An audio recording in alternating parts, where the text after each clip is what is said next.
ঢাকা বিশ্ববিদ্যালয় ক্যাম্পাসে ছাত্র, শিক্ষক ও কর্মকর্তা-কর্মচারীদের সব ধরনের দলীয় রাজনৈতিক কর্মকাণ্ড বন্ধ রাখার সিদ্ধান্ত নিয়েছে বিশ্ববিদ্যালয় প্রশাসন। বৃহস্পতিবার বিশ্ববিদ্যালয়ের সর্বোচ্চ নীতি নির্ধারণী ফোরাম সিন্ডিকেটের সভায় এই সিদ্ধান্ত হয়েছে। পরবর্তী নির্দেশ না দেওয়া পর্যন্ত এই সিদ্ধান্ত কার্যকর থাকবে।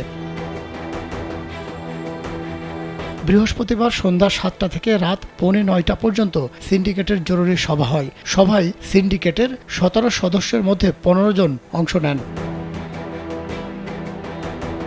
বৈঠকে অংশ নেওয়া 2 জন সিন্ডিকেট সদস্য নাম প্রকাশ না করার শর্তে বলেন, সিন্ডিকেটের জরুরি সভায় ঢাকা বিশ্ববিদ্যালয় ক্যাম্পাসে শিক্ষক, শিক্ষার্থী ও কর্মকর্তা-কর্মচারীদের সব ধরনের দলীয় রাজনীতি পরবর্তী নির্দেশ না দেওয়া পর্যন্ত বন্ধ রাখার সিদ্ধান্ত হয়েছে।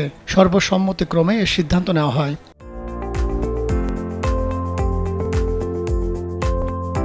কোটা সংস্কার আন্দোলনের এক পর্যায়ে শিক্ষার্থীরা যে 9 দফা দাবি দিয়েছিলেন, সেগুলোর মধ্যে একটি ছিল বিশ্ববিদ্যালয় ক্যাম্পাসে দলীয় লেজুড়বৃত্তের রাজনীতি নিষিদ্ধ করা। তারই প্রেক্ষাপটে সিন্ডিকেটের জরুরি সভায় বিশ্ববিদ্যালয় ক্যাম্পাসে সব ধরনের দলীয় রাজনীতি বন্ধ রাখার সিদ্ধান্ত নেওয়া হয়েছে।